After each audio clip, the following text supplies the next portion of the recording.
we were trying to figure out what to name this panel, and that was just like, this seems like the vibe. We're very excited to have you all here talking to some lovely creators. My name is Janae. I am the co-managing director at Fandom Forward. My pronouns are she, her. And we're just going to do some quick introductions. Tyler, you want to go first?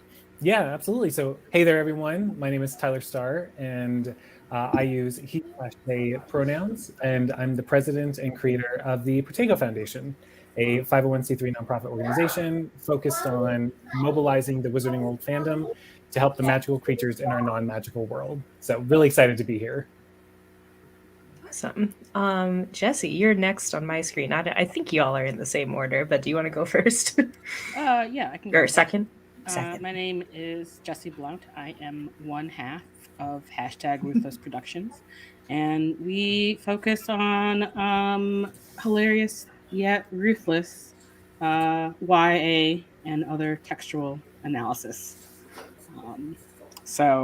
We have three podcasts: the Daily Prophet about Harry Potter, Escape from Reality about the Simon Snow series, and We Are the Gayers about Buffy the Vampire Slayer.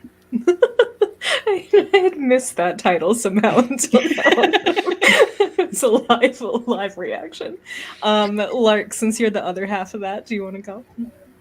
Hey, I'm Lark Malachi Gray, and I am the other half of #Ruthless Productions. So, yeah, awesome. Ellen, how about you?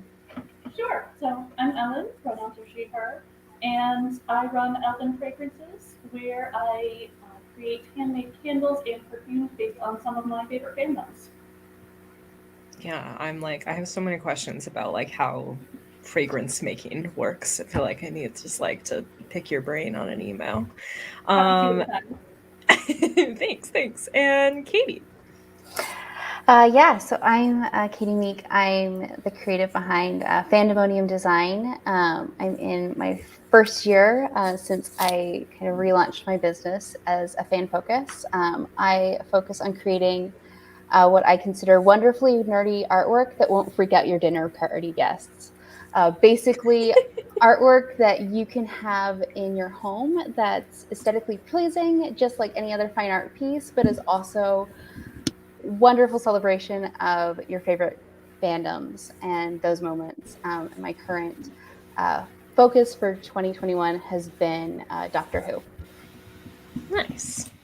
It seems like, Doctor Who has ages in and out, and it seems to be coming back in. I personally very excited for RT Davies' return. Man, Same. what a gift! A great announcement to get that day. It made truly it a gold letter day. Truly was. RT Davies was coming back. I might like Doctor Who again. Wow, wow. I mean, you just need to slip in some more Neil Gaiman episodes, and yeah. It'll all work out. That's not what this panel is about, but it's not. We can talk about that another time. Wait. Yeah, Tyler's like, wait, that's not. I signed up for a Doctor Who discussion panel. No. Yeah, it's okay, Tyler. We'll get our own going. Here we go. Yeah, so clearly we are all fandom types, folks who have small businesses / creative endeavors in different regards.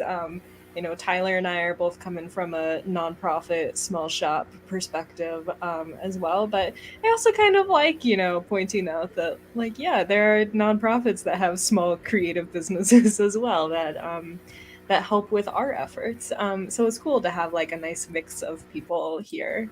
And so when we were kind of conceiving of Small Creators Fest, honestly, one of the things we were thinking about was gosh, it has been a hard couple years, and it feels weird in some ways to launch into the holiday season and be promoting our sales and Black Friday and shopping and all of this stuff. But also we love small creators, and small creators are such an important part of fandom and what fan community is. And we were thinking about this panel, you know what? I bet every small creator is having this exact same conversation internally with like two little beings in their own heads about like, God, like what do we do?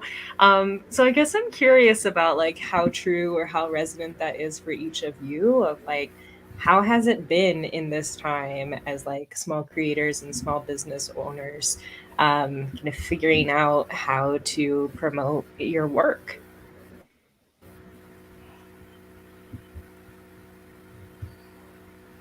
I think we're all too polite to go first. I'm a facilitator. I'm used to, I'm okay with silence, so I'll let it hang. Tyler, as another nonprofit person, so you Yeah, spoke first. Now I'm going to put you on the spot. How has that perfect. been? I mean, yeah, as a change-making nonprofit that supplies activists who want to help animals with actions and resources online, paired with the influx in folks wanting to defend our environment and the human and non-human animals who live in it, we've seen our work, at least during this time, really grow in a way that we haven't seen in the past. We think it's partially because folks were looking for something to do when everyone was locked down, but also that a lot of folks were using this forced downtime to kind of reflect about the current state of our world and how they might be able to contribute to making it better. And so to kind of capitalize on that energy, we launched a bunch of initiatives that brought folks together around the idea of community and learning what does it mean to be a creature rights activist. So we launched our podcast, ProtegoCast, which is now in its second season, and our book club, both of which explore the Harry Potter story and what animal rights lessons we can learn from it, but also critique the kind of speciesist and human supremacist views in the series as well. So, and of course, we upped our merchandise production to really trying to give our activists who are stuck at home just a little bit of joy in getting something in the mail from us. Yeah, I call my online shopping these days enrichment packages. Yes, that's it. That's what we're gonna call like, it now. oh, I need myself a little enrichment. Gonna need something else in the mail. Really helps. Yeah, I think the community aspect of it is like such a huge piece, and I know for Gaily Profit, you all are primarily a community and meta analysis, I kind of want to say, or like critique analysis. Like, how has it been kind of balancing that community aspect for you all? Jesse, do you want to take point on this? Lark took such a deep breath that I'm like, oh boy. No, Jesse and I, when we're Felt on that. panels, we always just like look at each other through the screen and we're like, who's going to talk first?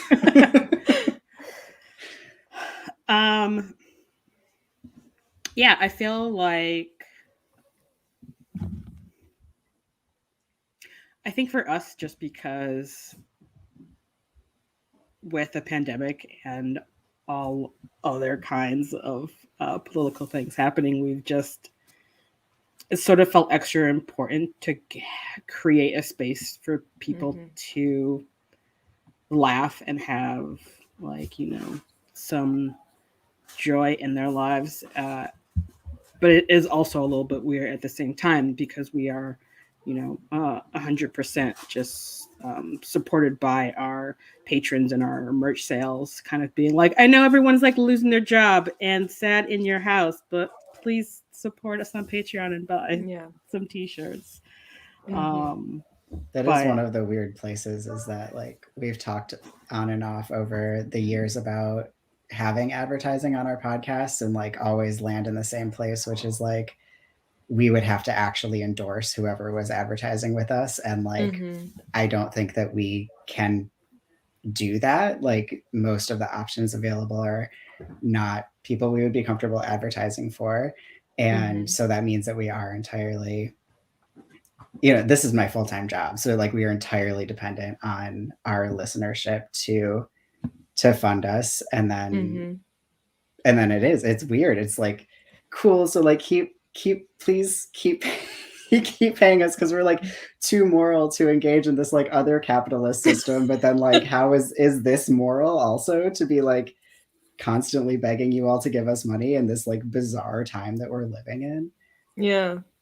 Our I have to say, for anybody else who is struggling with this, that we are fundraising manager at Fandom Forward, Jade, has been talking to us a lot, and she keeps telling us this thing. She says, giving people opportunities to support something they love is what you're doing. You are like connecting people to their passions. And I just need to pass that on to you, Lark, so you can That's you beautiful. can Thank invite you. that into your soul the way that Jade has put it into mine. But so for Katie and Ellen, I'm super curious about how you all have kind of balanced. You're a slightly different, slightly more like traditional on our scale of a business and small creators. Like, how has the community aspect, or like how your sort of customers are feeling, or like the state of the world sort of impacted y'all? Well, I think the trickiest part is just walking that line between acknowledging that these issues are going on, but not wanting to seem like you're pandering or bandwagoning about it. Yeah. And that's always been an issue to some degree. Like, as a queer creator, when it comes to Pride Month, I want to throw rainbows over everything. But I also Yeah. don't want to be one of those companies throwing rainbows over everything. Right. And so, same kind of thing with the pandemic and other issues going on of just how do we address this and make it clear that we acknowledge and respect these things going on, but not just seem like we're batting out the same line that all of the big companies are doing too. Mm-hmm. Yeah. And I think for me, for better or worse, I kind of pivoted my business during the pandemic. So I was doing a lot of background work during kind of the height. But certainly, like, since you've mentioned, like, going into the holiday season, for me, it ends up coming kind of back to kind of what Jesse and Tyler kind of talked about before. It was a little bit of that like joy and that happiness. Like, I think especially in the fan communities, like the thing that we resonate with when we talk to other fans is like the joy and excitement we have around our fandoms. And so for me, like even if I'm trying to sell something, for me, my focus when I'm writing captions or I'm kind of trying to promote is like I made this art because this is something I love. This is a moment that I thought was significant enough to build something around. And I feel like focusing on that makes it seem a little bit less kind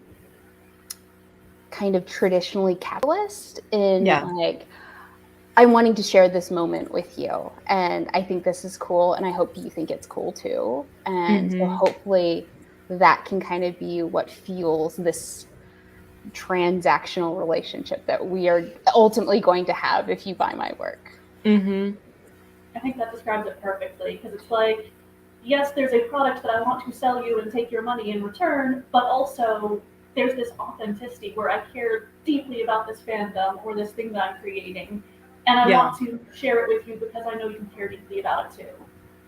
But also, really picky. Yeah, that like authenticity piece, I feel like is such a like, I definitely feel that as somebody who does not have my own shop but shops at a lot of small fan creator shops, and just like it feels so much better, and it does feel like not only do I know that like this person really cared about this product that they were making, and like every sort of element of this is so like deeply authentic to like the things that they're passionate about and like this passion that we're sharing. But you also are just like, yeah, like this person like is creating cool stuff, and I want to like support the fact that they're creating cool stuff. It just like, it feels nice, you're just like, oh, this is this is good. I I've been so oh, go ahead, Jesse. Oh, sorry. No, you should. No.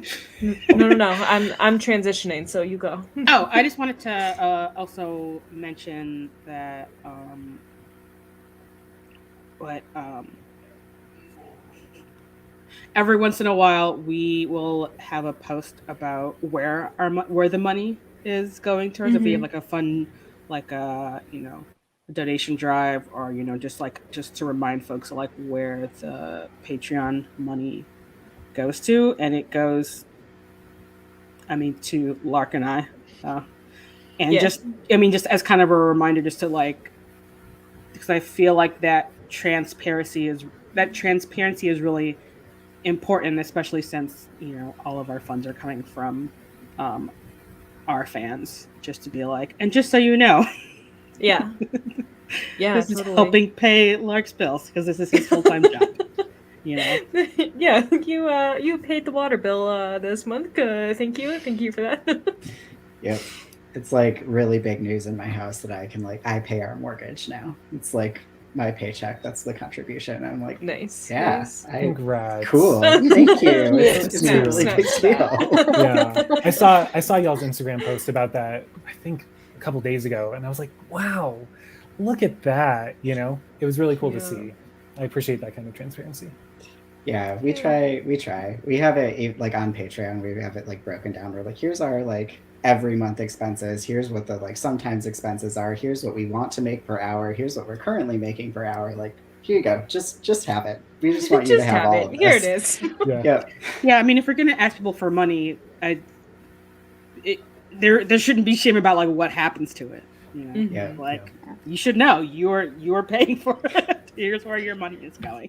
Well, I think that's even like a really refreshing thing that in itself is kind of goes against like kind of the general capitalist mindset too, of like, so often I think with like capitalism, so many people are like, oh, well, why do you need money? Like, you just went back in your garden and you got this piece of art out of the ground, right? Like, it just came from nowhere. Like, dug it up. Yeah, you just dug it up and you didn't grow it. Like, it just appeared there.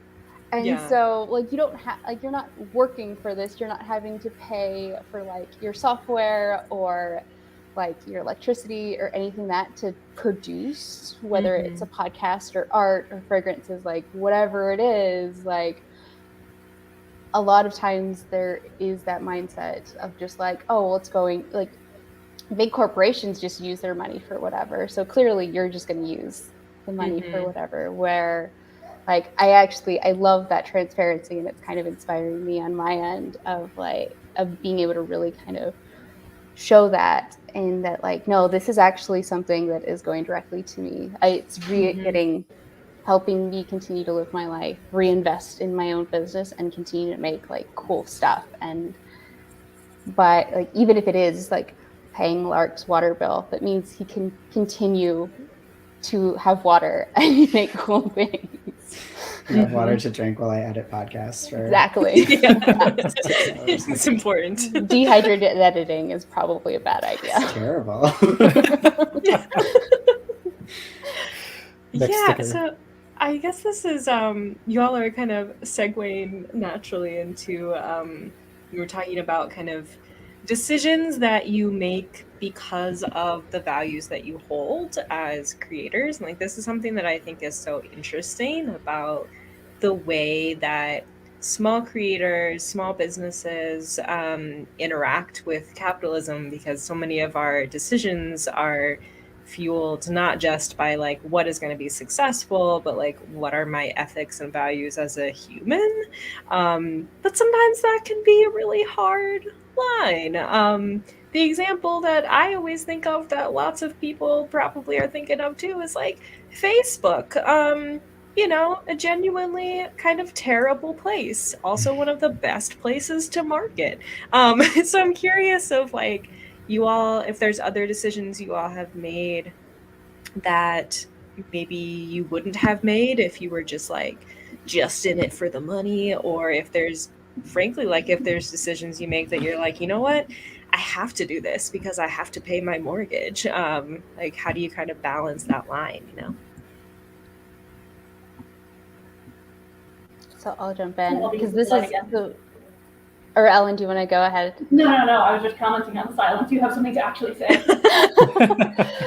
So I was actually thinking about this, and this is actually like in a totally another direction. But for me, it's actually been a lot of how I run my business. So I am a mother of a recently turned 2-year-old. Happy birthday. Thank you. She's a little Scorpio. She's great. And so for me, like, I was actually talking to my husband about this earlier this evening in kind of preparation for this, and it's an interesting thing because you look at so many people that are on TikTok or on different social media platforms, and they, especially those that came out of the pandemic, just have these like huge followings and huge like runaway success. And it's hard for those of us that have been kind of doing the small business thing for a while, and you're like, why can't I do that? And one of the things that for me a lot informs of the like, while I love doing my business, while I love creating art, while I love connecting with other people, I subscribe to kind of the human first, business second kind of mindset of the like, first and foremost, I'm a human and I need to take breaks. I will get exhausted and I can't keep doing it. Or I get 2 hours a day to work during my daughter's nap time. So that way I can focus on being a mom and being as present I can when she's awake. And so that's one of those things that if I was young and single and really in it for the money and the success, I'd be like, I'm going to just put her in front of a screen all day, every day. They have Elmo for 6 to 8 hours. Like, we can have this happen. And I'm just going to do the stuff. I'm going to make the money. And I'm going to like just be spending all my time making art, making content, not caring about kind of my own well-being even, let alone my small child's. And like, that has been a huge thing that I've had to kind of tension with, of be like, I want to grow as a business, but at the same time you have to kind of put those boundaries and those limits on, of being like, no, my family is important, my relationships are important, my own like sanity and like mental and physical health is important. And so if I have to grow at a slower rate and hold to my values, that's important to me. Yeah.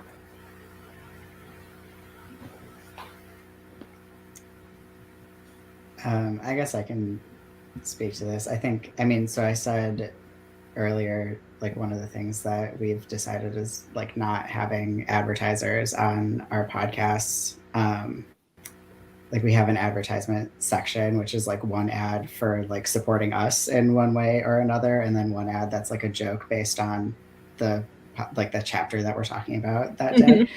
And that's it.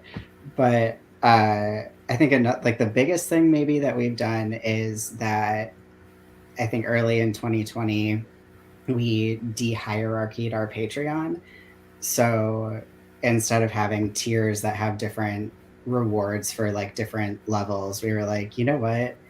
The amount of money that you have to support us is not actually an indicator of like how much you value us as creators. Like, that's a false hierarchy, and we don't want to do that anymore.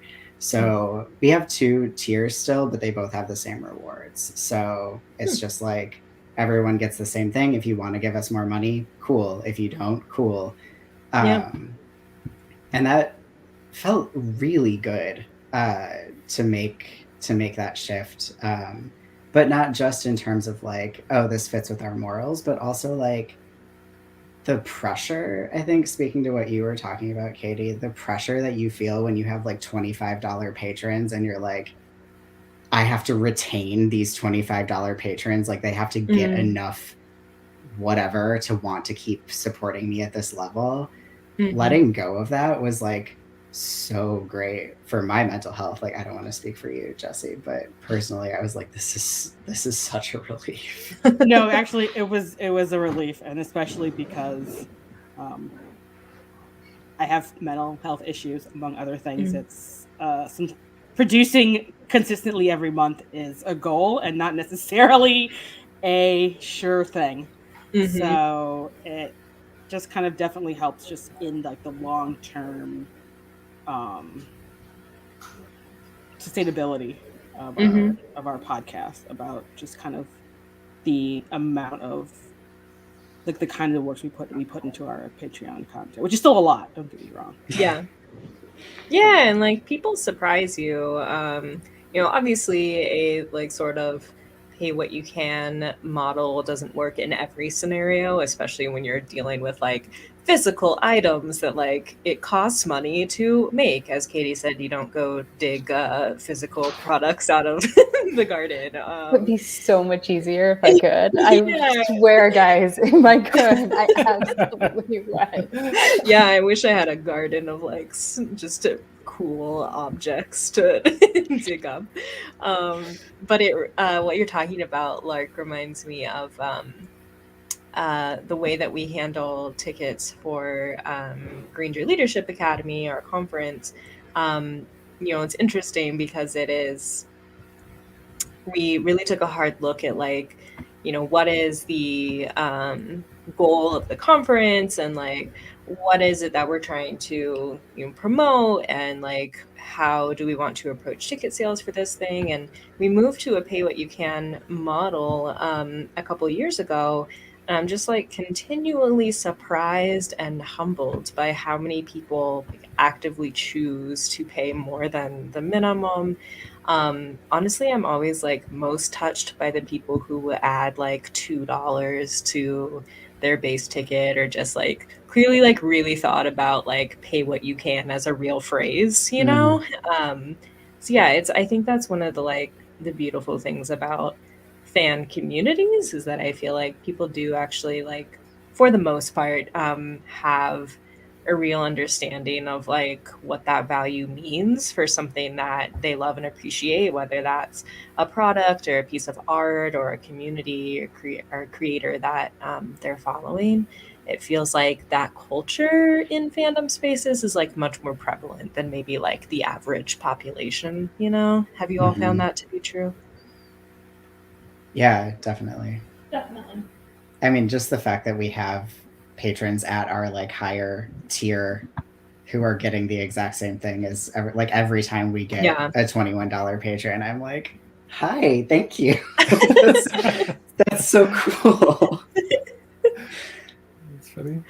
I will say for the Protego Foundation, I wouldn't say it's a hard decision for us, but as an animal rights organization whose root goal is really to show how capitalism and the awful things that we do to animals not only contribute to, animal suffering, but also, really awful human oppression and environmental devastation. We really choose to not produce or even promote products or events that use animals.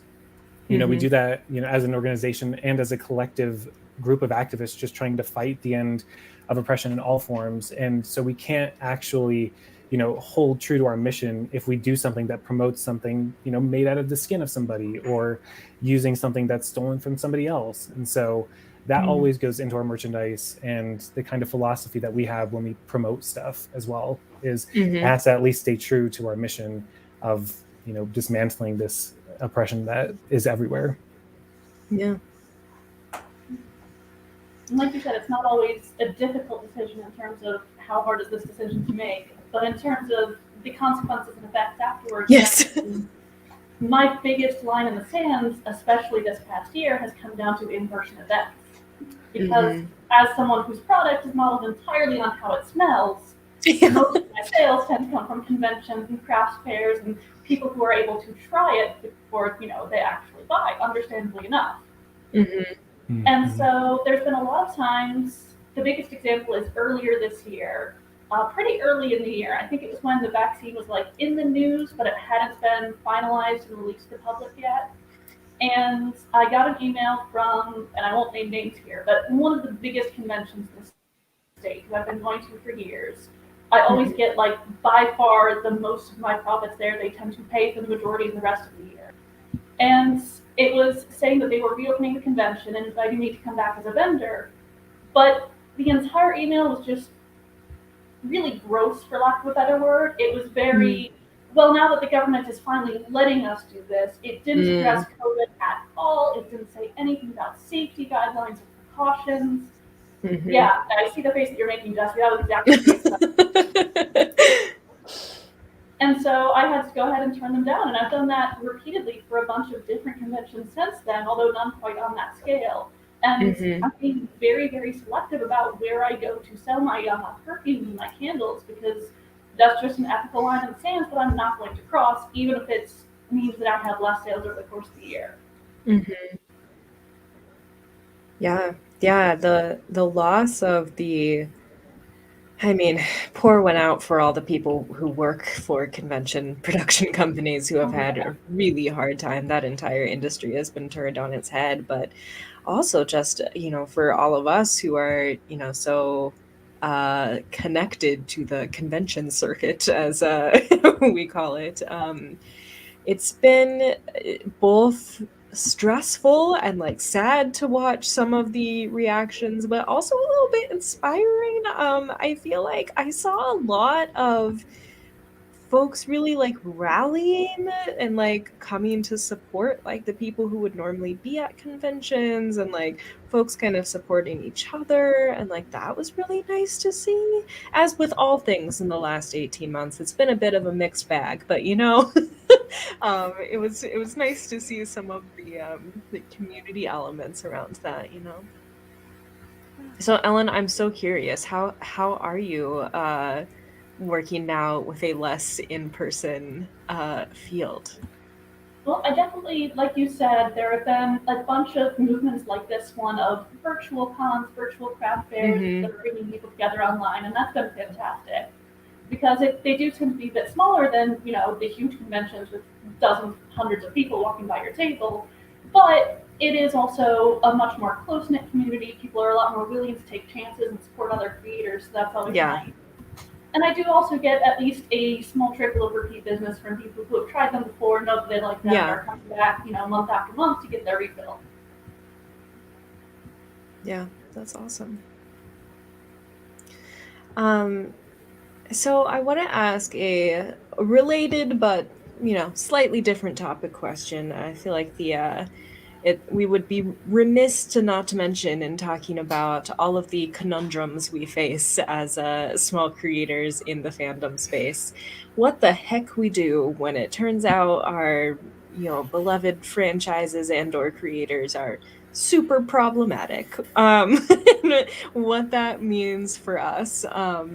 I'm just curious if anybody has like kind of immediate thoughts or like something that's resonated with you in the way you're thinking about it, on like what it means to be a fan creator and like be creating products or artwork or community around something that like ultimately we don't have control over the source material. Like I think that's the most interesting for me about like when we create our own spaces around things that like are kind of outside of our direct control. Also, thank you for this dog content, Lark. I'm very pleased. You're Lark! welcome. I mean, it was his choice. This is Rufio. Hi, Feet. Rufio. Oh. Yeah. But yeah, what do y'all think? I'm seeing lots of like face journeys from Jesse. I saw some face journeys from like Tyler and Lark, especially when I first met. It was like, okay, where do we begin? Jesse, this was the question you were excited about answering, right? Yeah, and granted, if you're a fan of a large franchise fandom, there is obviously a lot of problematic things. There is no perfect fandom, but it is with that scoundrel JKR just a honestly constant struggle. I'm not over that scoundrel, Jacob. Like every time you say it, it makes me laugh. We have to give like a shout out to Chuck Tingle for providing us with that particular phrase. So Love Chuck Sorry. Tingle. Please continue. And especially for myself and Lark as queer creators, and it's been a definite struggle just because of just the IRL harm that she is causing. to trans people. But where we have landed is that, this fandom, there are people who are not going to want to be a part of this fandom anymore, and there's a lot of folks who still do. I mean, I think there's a ton of queer people in the Harry Potter fandom specifically, and it feels necessary to have a space for queer fans to for us to be both critical of the author and critical of the text, but still be engaging with it. And it honestly just feels really radical for us to put our little gay hands on everything and make everything extra gay.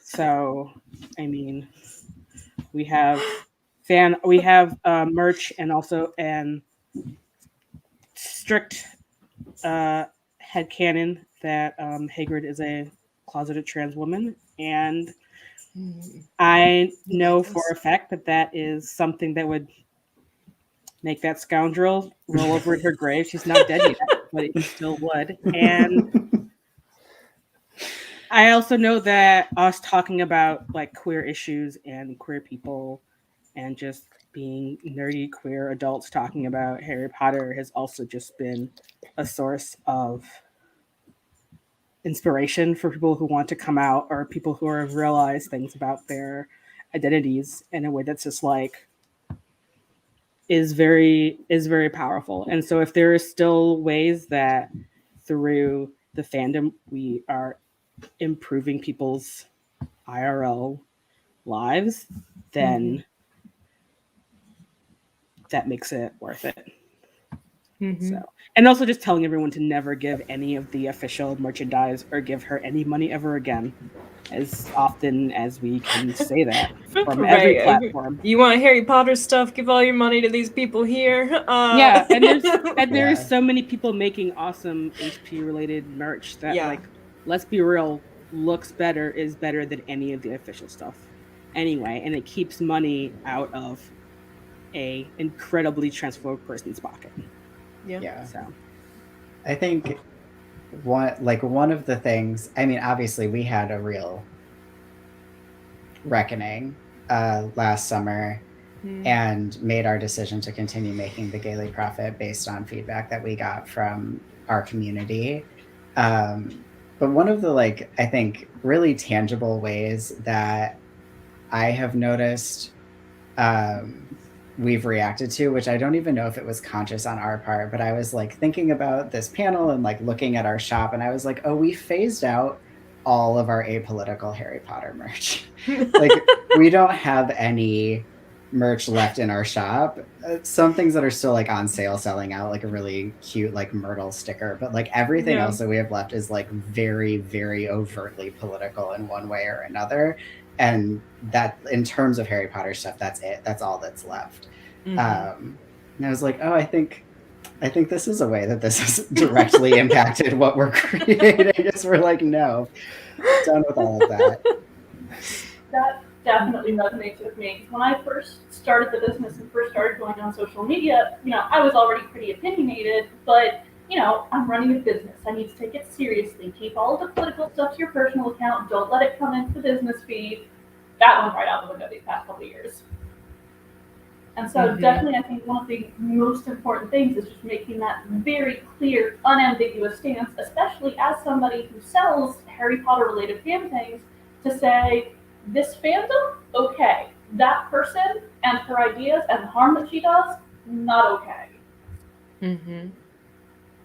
Yeah, and I think you guys had mentioned that it's not just the Harry Potter fandom, it's across fandoms. So for me, my focus fandom right now is Doctor Who, and there are years of very different social, political viewpoints. And so for me, one of the things that I have tried to celebrate this year is all of the incredible women in Doctor Who, even in those kind of outdated kind of scenarios, we're still incredible women characters and like bringing those to light and like really supporting those really good things that are there. And I think, as kind of the others have mentioned, like really making very apparent what your values are and where you stand with things. So that way,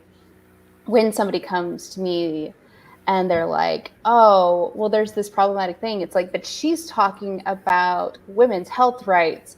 Clearly, there is a cross section that I can be a fan of this and still have these strongly held beliefs in one way or another. Mm-hmm. And I think I'm sorry, my goldfish brain is in like full swing right now. I think it was you, Katie, who was saying, you're creating items around an experience that you shared. Was he you who was saying that? Okay. It's like, Yeah. Katie, Ellen, it was one of you was talking about this, but like that was such a beautiful way, I think, to describe why I feel like fan created work feels so much different to me. Lately in my own kind of reckoning with that scoundrel JKR and the Harry Potter fandom, I've kind of come down on the side of like, I'm a fan of Harry Potter fandom. Like, so much of Harry Potter fandom is like, honestly, like 200 steps removed from the source material at this point. Like, some of my favorite things about what goes on in this fandom are like only at the bare minimum like related to what actually happened in the canon. So like there's that aspect of it, but also like just thinking about, how beautifully Katie put that around, like when I'm purchasing something from a small fan creator or like supporting a small fan creator or another nonprofit, it feels like you created this thing because like we both got excited about this moment of this piece of media, unless like I'm creating this thing like for this piece of media, if that makes any sense. It feels like that shared experience piece of it. Oh. Yeah, I mean, as an organization focused on mobilizing the Harry Potter fandom towards the common goal of making it the kindest that it can really be towards animals as possible, we've really had to sit down and navigate how we talk about our mission and the author and how we can really turn our disappointment into energy for change, right? So right off the bat, of course, as a non-binary person myself, I wanted to make sure that we made it very clear where we stand on supporting trans fans and rejecting that. But we've recognized that not everybody is there yet, right? We like to say yet, right? And so, for example, we just launched the latest phase of our Accio Vegan Butterbeer campaign, located at veganbutterbeer.com, which asks Universal Parks around the world to make all butterbeer using vegan plant-based ingredients, right? It takes about 12 times as much water to produce dairy milk than it does to produce almond milk, or it takes 30 times as much water to make dairy milk than it does soy milk. And approximately 65% of the human population has a reduced ability to digest lactose, with the majority of those people being Black, Indigenous people of the global majority. And so while we 100% support fans who are choosing to boycott official Harry Potter products, the busiest sections of Universal are still the Harry Potter sections. And so we're trying to say, if fans are still going to buy officially licensed products like butterbeer that line the pockets of someone who has waged a one-sided war against trans people, we think that it shouldn't also contribute to the environmental destruction of our planet. It shouldn't also contribute to the institutionalized and systemic exclusion of Black, Indigenous people of the global majority. And of course, as an animal rights organization, we say it shouldn't also contribute to separating mothers and children, even if they are a different species than us. And so we've really had to navigate that as a organization focused on trying to make big change in an awful, imperfect capitalistic society. Yeah, and I think, this sort of this ability that fans have to both love something and be able to critique it, honestly, is probably a skill that if everybody had, we'd be better off, right? Like, I think it's genuinely a good life skill that like fans have and are able to like kind of hold these conflicting things in our hearts and minds. I don't think that's a downside.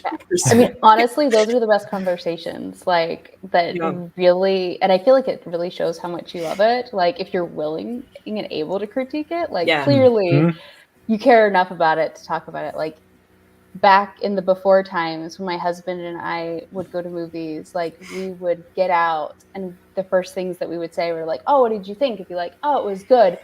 But, and then that would be our conversation the entire way home and probably for the rest of the night of like, so here are all these things that were issues that were never explained or all of these different things. And it was the best. Like those are some of my favorite conversations that we have in our relationship, and that we're able to share that and be really critical of this thing that like objectively it's like, yeah, no, we really liked it. And the fact that we're like able to criticize it doesn't mean that we didn't enjoy the experience. It just means we think it could have been better, and here's why. Yeah. Yeah, and like the fan ability to also like be able to hold two truths about something, I think is so important as folks who are committed to social justice and understanding that like a thing can serve one person at the same time that it's not serving somebody else. I'm thinking about like, so Skylar, who is helping with production tonight, she and I were talking a few weeks ago about the different interpretations of yeah, spoilers for Endgame if you haven't seen that yet. I know it's been years, but like spoilers just in case. But the Fat Thor in that movie and like how that was received, and like had such an interesting conversation about like have had conversations with people who loved that and felt very seen by that and were resonated with that, and folks who were like, no, that was super like fat phobic, and kind of having both sides. And I think like as people who care about social justice and like complex politics and making social change, like we have to be okay with having those complex conversations and like understanding that there is no like universal answer for people when we're all coming with such different experiences and like dealing with imperfect representation, you know. I think it's a great like fan skill. I think it even makes it better. Like it's the thing that I love about a lot of fandoms is that diversity of experience and opinion. And like I love when somebody has the same experience about a scene or a moment that I did, but I also love when it's like they have a different experience with that, or they have a different like the moments they love are the ones that I just kind of bypass completely and be like, tell me why this was such a great moment. I want to get excited for this moment, or at least like I want to hear your excitement and hear like, because I feel like so much of like the things that we resonate in different fandoms like speak volumes about us, because it is such a personal thing, like the way that we interact with different fandoms. And so to me, like I think the fandoms that are kind of more like white bread sterile, like are kind of boring, because it's like where's your nuance, where's your like interesting dialogue going if like it's like, oh yeah, we all think it's great, we're all wonderful, we have the exact same interaction and reactions every single bit of it. It's really difficult to build a fandom around something that's already perfect. Like, even if it's not simple and boring, if it's just really well done, you can read it or watch it and love it and go back to it again and again. You can't really engage with other fans about it. There's nothing to fix in your fanfic or to represent in your art because it's already been done perfectly, so where do you go from there? So much of fandom is about fixing the source material, right? And like, yeah. I'm actually, honestly, in the sandbox. I feel like I cannot think of a fandom that where like it wouldn't be improved by like critical thinking about it. Because even the ones that are like, even if you're thinking about like I don't know, something like the Great British Baking Show, which is just like soothing, like people baking, and like, you know, we could all yell about how terrible Paul Hollywood is, but it's like there is also some like really like, you know, interesting, I feel like sort of like class and race dynamics that happens during that show that like has only, I think, gotten more stark as they have moved to a, you know, more commercial network, for example. And so I think that sometimes that like it's disingenuous to imagine that like, oh well, this fandom is like just totally fine, everyone's chill, we're all on the same page. And I'm like, is it because you imagine that everyone is just, for example, like white and het and cis? Because I feel like if you find a fan that is not one of those things, they might have a very different response to you. And like, but I also think just because of the way that politics is so fraught to talk about, that sometimes it's useful to be able to be like, hey, you know how like in book 5, like Umbridge is like really just destroying the school in order to like, you know, kind of like toe the party line and not let any of the kids know about what's happening. Like let's talk about how that like sounds to be a little bit familiar with how the like US education system is set up and how you know, and things of that sort. And just having that kind of common knowledge to kind of ease people into like sort of like more politically critical thinking is,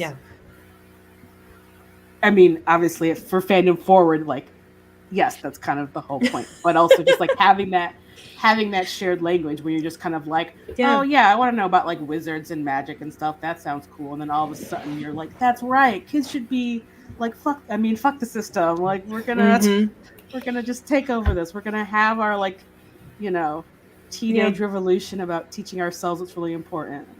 Snaps to all that. I mean, we definitely, you know, we had to have conversations at Fandom Forward about what our trainings were going to look like and like how we were going to interact with things, and like ultimately kind of came to a very similar decision to what you were talking about, Jesse, and kind of what Tyler was talking about as well. Just like, you know, the reality is that people are going to keep reading Harry Potter. And right now, the majority of new people reading it are young elementary schoolers, middle schoolers. And like, we could just completely stop interacting with that and have them have nothing but the problematic source text. Or we could have opportunities to then talk to them about, you know, what is going on there. And I just like, every time I'm feeling like, oh gosh, those decisions are like so complicated, so hard. Like I think about over the summer, I got to do a workshop with a group in Seattle at a library. Shout out to King County Library. They have a Harry Potter reading group that has about 100 elementary schoolers in it.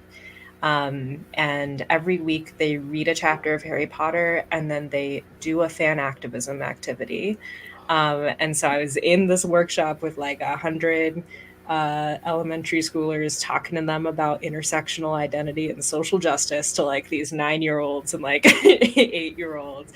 And like that happened because they were there from Harry Potter. So like I think, you know, that connective tissue and the opportunities to like talk to people and engage is like, you know, that's what fandom is all about, is like this thing that we all share that we know we can immediately connect to each other on, or we know like someone's going to see this fragrance that like if you name it something fandomy, they'll understand like what that means, or like will understand like, oh, this item that like Katie made, like it's so pretty and like it's referencing this thing that like I really loved or had a good experience with, or like, oh man, I also like was really mad about the way they treated animals in Harry Potter and like I want to talk about it, or yeah, I want to put my gay little hands on everything that ever talked Harry Potter, you know, like, and that's what makes it beautiful.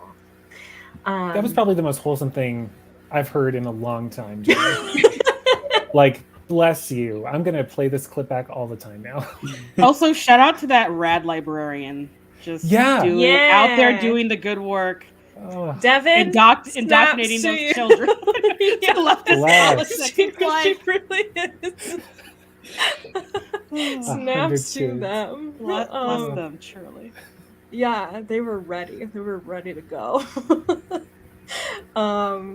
Cool. Well, believe it or not, we are about out of time. That conversation went so fast. Thank you all so much for chatting with us this evening, for being part of Small Creators Fest, for having like complicated conversation. We really appreciate you. Appreciate everybody who is watching.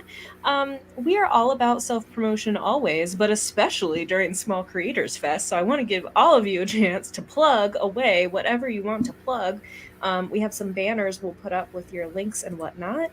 But everybody, for those who are watching, you can find all of these people and many more at this link right here. I said doobly-doo on our last live stream, and Paul DeGeorge was like, "Is that a thing?" And I'm like, "Still," and I'm like, "I think it is." Yeah. Yeah. Oh no, are we old? Janae, are we old? I know. God, Tyler, I know. It's like, Sir DeGeorge, please don't. How dare you? But How dare you? fandomforward.org/Small Creators Fest has our entire list of participating creators with links and information and discount codes and all sorts of stuff.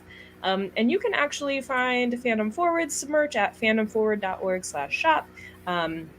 If you don't know by now, 100% of the profits from our merchandise goes back to supporting our 501c3 nonprofit mission. There's really cool stuff. It's all designed by our in-house designer, who is awesome. And DFTBA, which is who runs our who we sell our items through.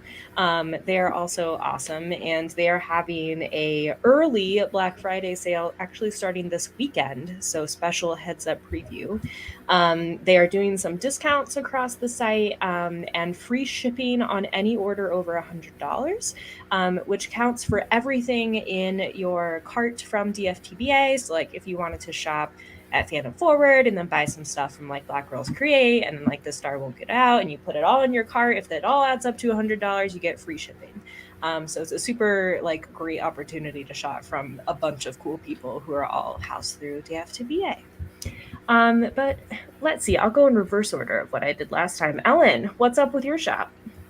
So it is at eldenfragrances.com, or you can find us at Elden Fragrances on Instagram, Facebook, Twitter. On the shop right now, you can use the code SCF2021 through the end of the year for 20% off all orders. Ooh, through the end of the year? That's awesome. Oh, thank you. Free shipping on orders over $20 anytime, and depending on which fragrances and what sizes you get, they might also come with free samples or free some face mask filters. I also want to add that some of the collections do have a portion going to charity. Specifically, the Wizarding House collection will go to the Gender DP Fund that subsidizes transforming healthcare for youth in the UK. And the Space Cowboys collection for my like Fireflies inspired sense. Portion of that will be going to the National Women's Law Center Time's Up Fund to fight for gender equity in Hollywood. Cool. Awesome. Katie, let's do you and then we'll come back around. Awesome. Yeah. So you can find me at fandemoniumdesign.com and Fandemonium Design on Facebook and Instagram. I just launched my really rad notebooks that have my Doctor Who inspired art, as well as some kind of more general space art and some patterns. Shout out to Fandom Forward for plugging those earlier this week. But take a look. I really love them. They're super great. And so those are the new things, as well as I have my prints for Doctor Who. And I have, if you need more kind of uplifting greeting cards and stuff, I have things from my previous business, Meekly Yours, that are also on my site. So lots of things in the shop, and check that out. And then new things will be coming in 2022 surrounding Mulan and Dungeons and Dragons. Ooh, cool. Cool preview. Yeah. Lark and or Jesse, you all kind of stare into each other's eyes and see who wants to promote this, but